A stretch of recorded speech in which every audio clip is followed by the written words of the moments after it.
Sur quoi tu travailles? Là, je suis sur la page 2, qui n'est pas terminée d'ailleurs, qui a 250 mètres de long déjà, puis qui est la suite de la page 1, qui avait 80 mètres, elle.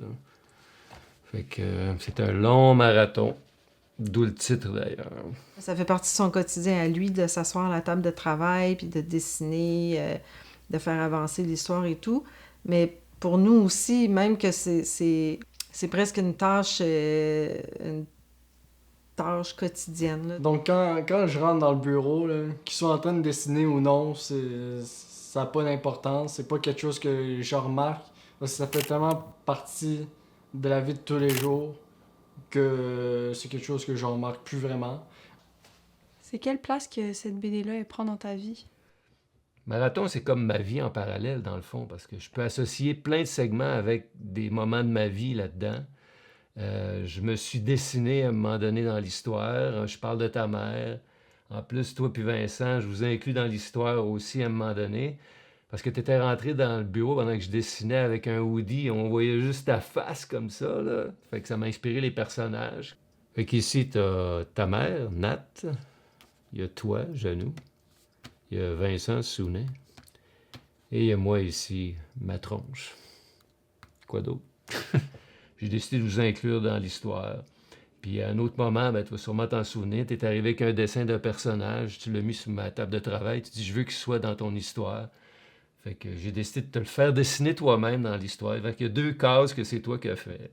Tu fais ça très drôle, là. T'es la seule qui a participé, à part moi, à l'aventure, là. Fait que...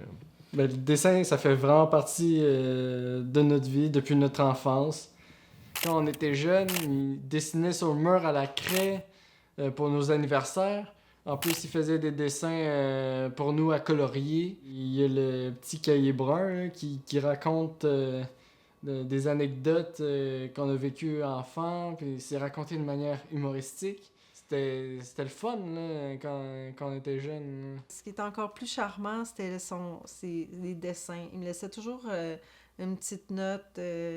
Puis c'était avec le personnage Go, qui était super mignon, qui était cute. Puis il pouvait me dire bonne journée ou... il me laissait un message, là, soit bonne journée, bonne soirée et tout. Puis ça a duré, c'était pas juste dans les débuts là, de la relation, ça a vraiment duré longtemps. Là.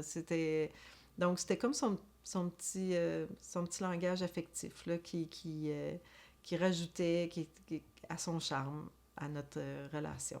C'est vraiment une dépendance, là. J'ai vraiment un besoin viscéral de dessiner et d'inventer des histoires.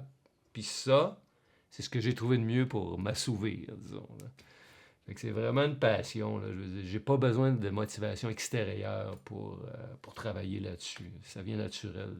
J'en ai vraiment besoin. Là, t'es rendu où dans la page 2? Là, j'approche de la fin. Je t'avoue que je vais la terminer cet été, fort probablement.